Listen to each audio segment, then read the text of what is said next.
Welcome back, ladies and gentlemen, to another exciting session of the Synergy series, this one dedicated to sustainability. A lot has been said about sustainability already. We understand that it is the need of the hour. We understand that immediate steps have to be taken to save the planet. But there is still one more thing we need to understand, that sustainability is more than just planting trees, that it has to be adopted in every action and every process we take in the cleaning or other industries, and that it has to become a habit. To discuss this further, we have with us today Ms. Remijnse, Global Communication Director, Essity Professional Hygiene. Welcome to the Synergy series, Renee. Thank you. Happy to be here, Samia. Excited to see what is important to all the listeners and the industry you're working in.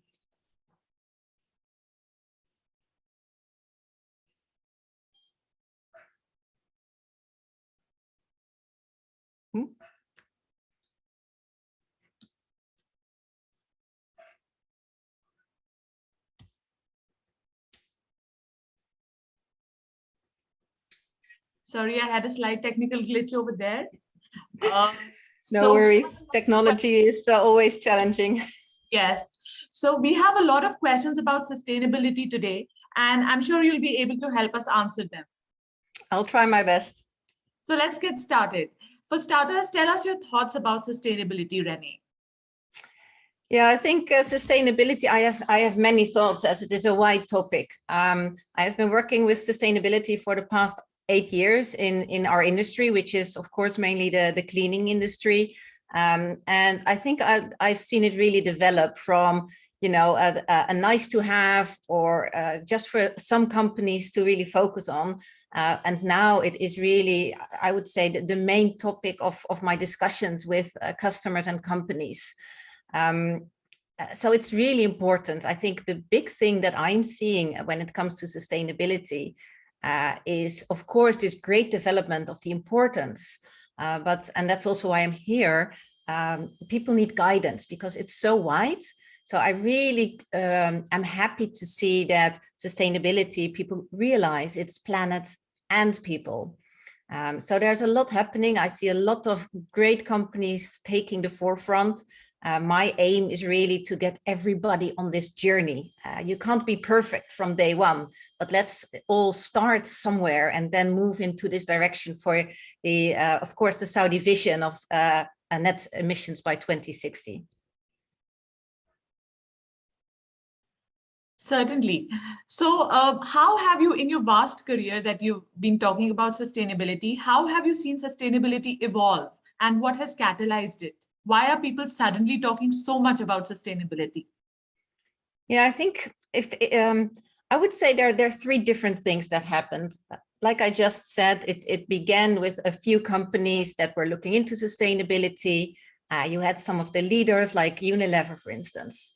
But I think 3 things happened. I think firstly, we've seen a lot of different people fighting now for sustainability, whether it's Paul Polman from Unilever, whether it's, of course, Greta Thunberg or Leonardo DiCaprio. So suddenly we have seen an involvement, of course, Bill Gates, of very leading people that are not typically green people that suddenly talk about the seriousness.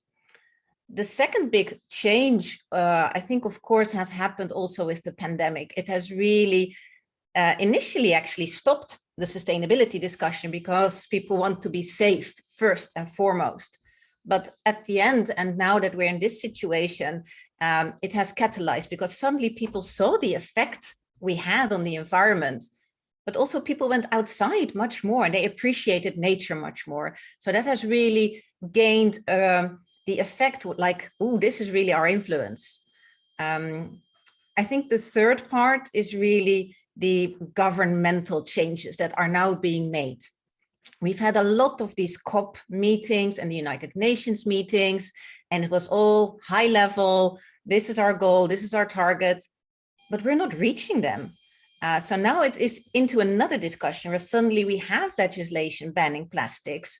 Suddenly we have carbon targets. So I think this third essential part of having real fixed targets and governments committing to them makes the circle really round. And I think also people see now more than they used to the effects that the global warming has. It's not just a few people in one region.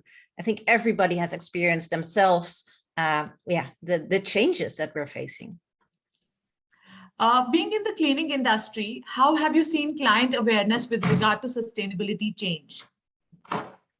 For me, the change has really been from, I would say, covering the basics, like a lot of discussions around eco-labels, around supplier surveys. So really about the entry level, being safe with the products.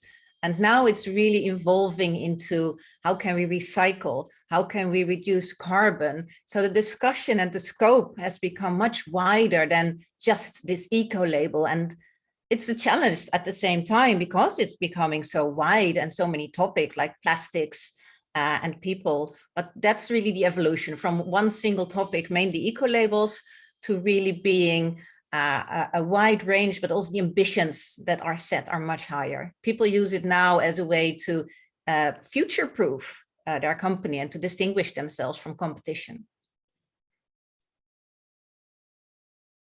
They certainly do. Even we have witnessed this changed over the last 2 years, especially. People are talking a lot about sustainability, and so are the end users, hotels, airports, different kinds of facilities are becoming more aware about sustainability, and that is a great positive change. However, among many clients, we have observed that there is a preconceived notion that sustainable or green products and technologies are expensive.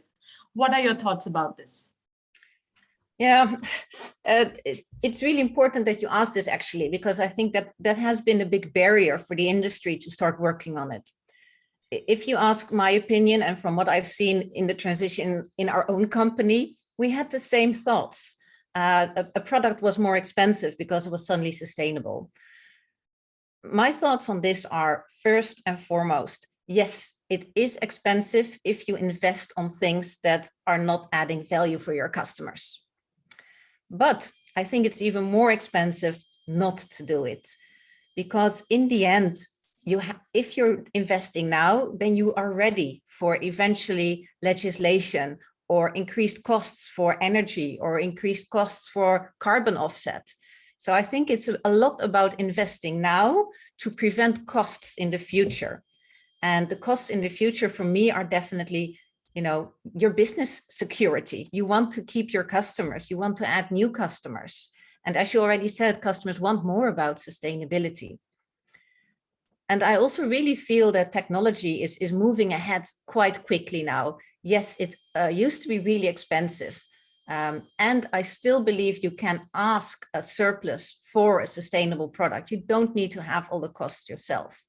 But technology is evolving, availability is evolving for green energy.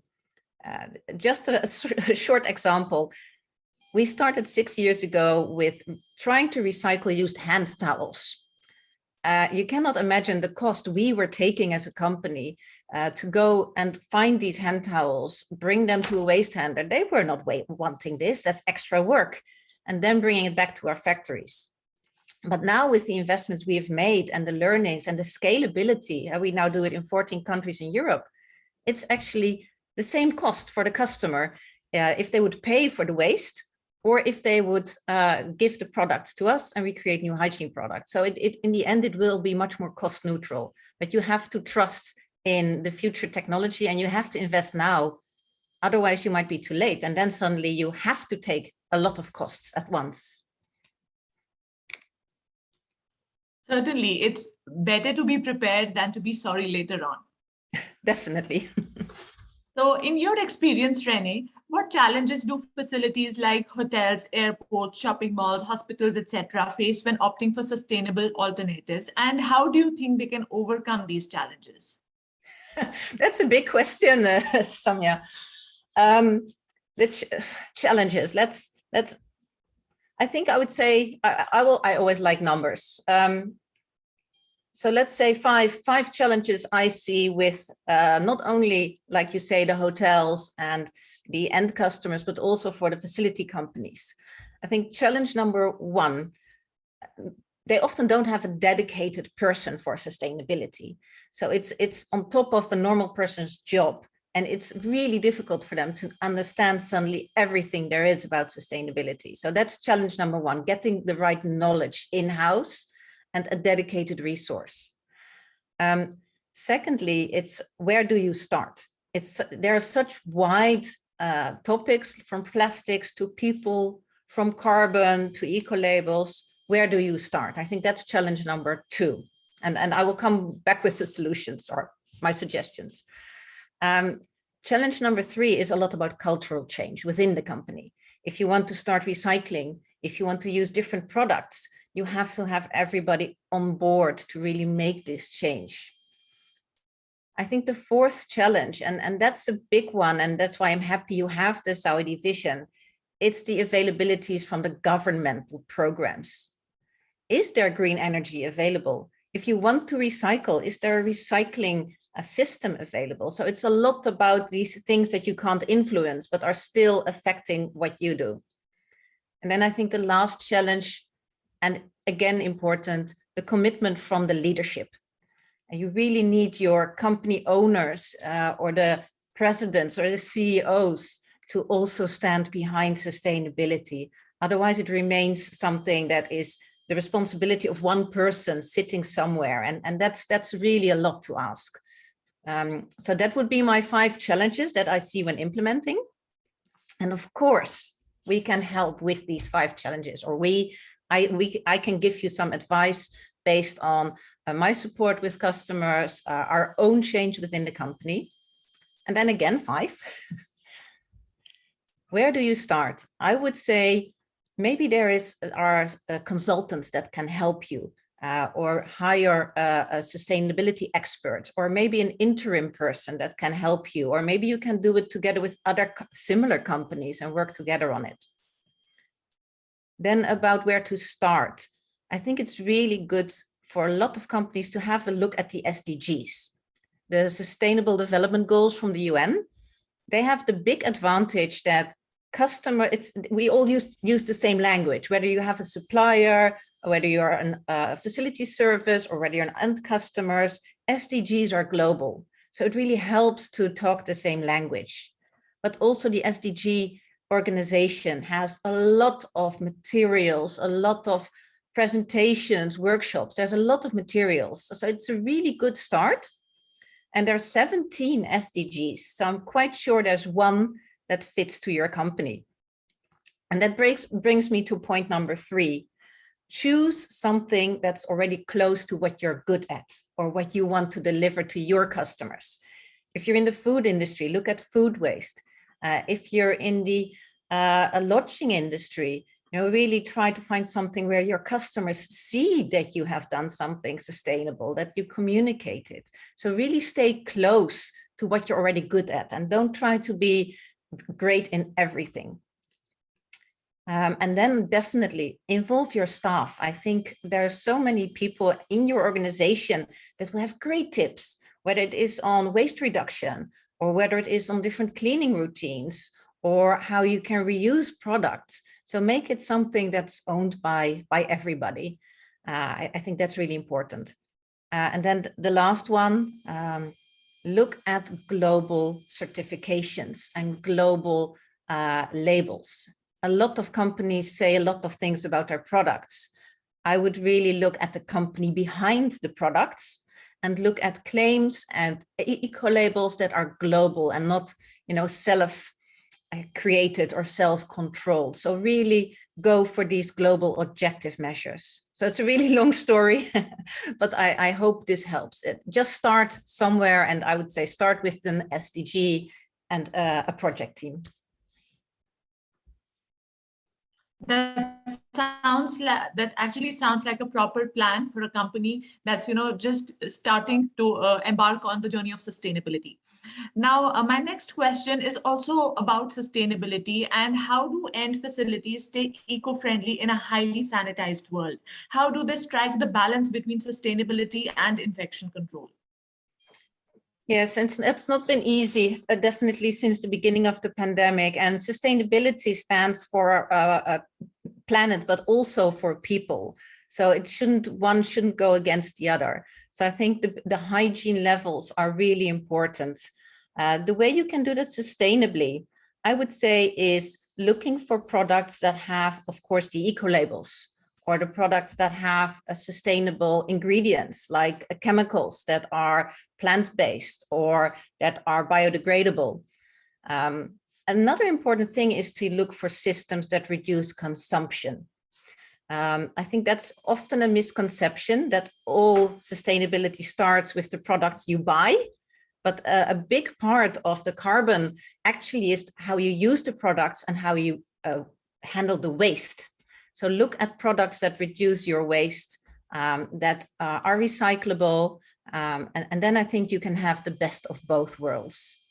So eco labels, natural ingredients, reduce consumption and waste, and then the recyclability. What measures should these facilities take in their journey to achieving net zero? Now, net zero doesn't come in a day, but what steps can they take to get there? Yeah, I think if you have the goal of the net zero by 2060, it could be interesting for companies to look at how, for instance, Europe is working with the European Green Deal, because that's a net zero ambition by 2050. And there's already quite some legislation on that.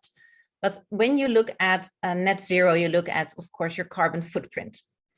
And carbon footprint consists of 3 elements. We call that scope 1, 2, and 3. So scope 1 and 2 are things that you can change within your own company. Scope 1 is really, scope 1 and 2 are really the energy use. So scope 1 is the energy that you use yourself, the fossil fuels, gas. Scope 2 is a lot about the energy you buy in to, do your business. Scope 3 is really a wide area. So it goes from the offices you have to the trucks that are used to drive products in, to the lease cars that you have, or the cars that your people drive in. So I would say have a look at these 3 scopes and work on where you have the most carbon impact. And I think that there are many topics, there are guidelines for that. So I think that's the first start. And again, a lot of the carbon is by how you use and waste the product. So I think you can already do a lot looking at, are you going to landfill or incineration? Are you trying to recycle products? So look into these scope 1, 2, and 3s and really see where is the biggest impact you have, because it's no use spending a lot of time on one topic. Take the topics where you can make the biggest steps. And try to look at what other companies are doing, because we always say steal with pride. I think especially in this industry, there's a lot of knowledge with your suppliers, with other companies, with the branch organizations that can help you take these steps. Certainly. What are the various parameters and certifications, Renee, that facility owners must look for while they're sourcing products that support sustainability? I think I would always start with looking that the product is doing what the customer wants. I don't think it's sustainable, as in, durable for the long term, to only focus on green products if it doesn't meet your customers' needs. So I would say first look at the products that the customer really wants and makes their job and life easier. Then I would look for products with certified eco labels. So certified means, third-party reviewed, global institutes, trustworthy labels. And as I said earlier, don't just look at one claim. It's made from bamboo. It has a recycled bottle. Please always look at the company behind, because if that company does not have any sustainability targets or recognitions, it might be that it's more the marketing of that single product than that you're really working with a sustainable supplier. Then I would say the third part is the life cycle analysis. It's actually the best way to look at sustainability, because what this life cycle analysis does, it does not look just at the product. So life cycle analysis is about what are the ingredients that go into a product? So the raw materials, are they sustainable? Then it looks at the production. Is the production done in a sustainable way? And just taking an example from my business, I'm often told by customers, I want to have recycled paper because recycled paper is so much better than virgin. But actually, that's not always true, because when you produce recycled paper, there's a lot of waste. So if your production company from your supplier is not handling that waste correctly or is using a lot of chemicals, then it is still not that sustainable. So it's more about looking at the whole life cycle. So the raw materials, the production of the product, then of course the product itself, how does that help? And then, like I said earlier, the waste. And if you have a life cycle analysis challenge to your supplier, then you can see if they tackled everything and not just one topic, because it makes a product easier to sell. So really take a little bit, one step back and look at the wider picture.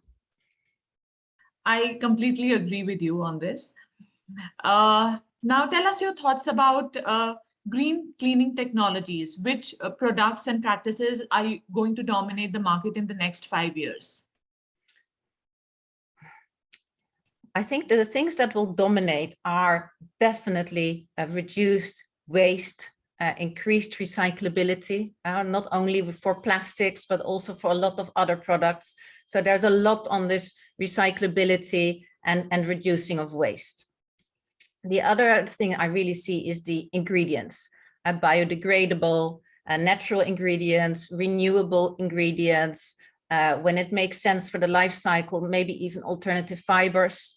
But again, it's no use importing products from China just to say it's bamboo if the production of the bamboo is unsustainable, or if you have to transport it with a lot of energy in there. So again, but a lot of focus on renewable ingredients.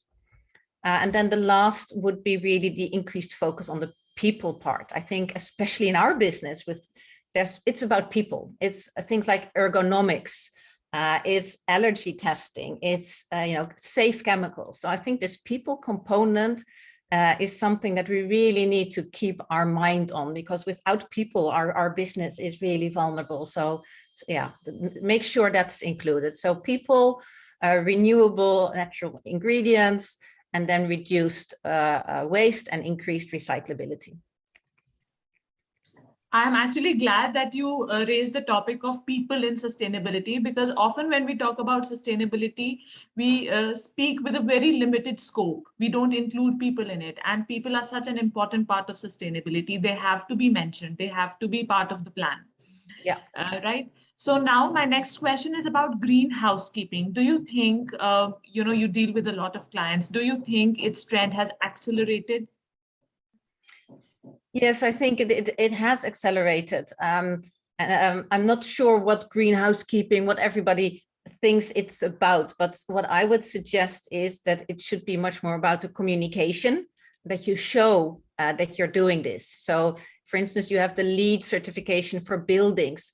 And if you have approval for a green cleaning, I think this gives trust to your customers and trust to your visitors that things are taken care of. My watch out would be, it maybe not solves everything. Again, look at this life cycle, look at the waste, look at the after use. So make sure that it's included in your own, like say 360 approach, and what are the things outside the green housekeeping that you can still do.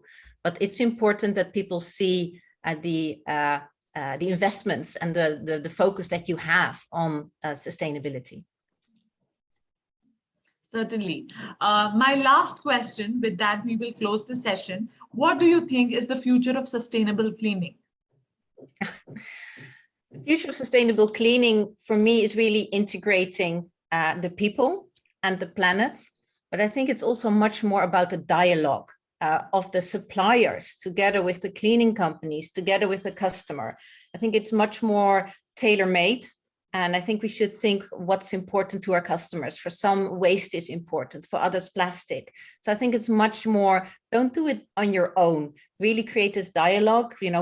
We have to help each other to save this planet. It's not about everyone doing it by themselves.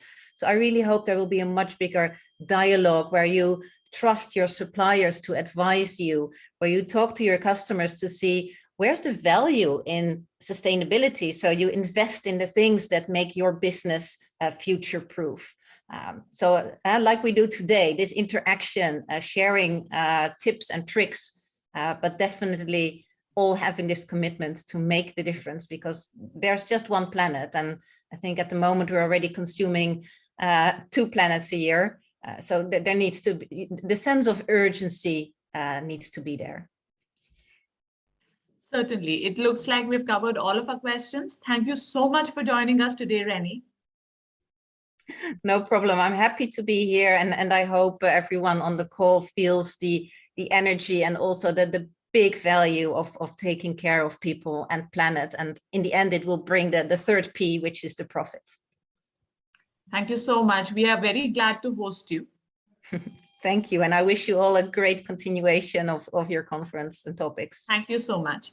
To all our listeners, we are not saying goodbye yet. We'll meet you again in a few minutes for another interesting conversation about food hygiene in Saudi Arabia with Mr. Tappan Vaidya, CEO of Papa John's UAE and KSA. Stay tuned.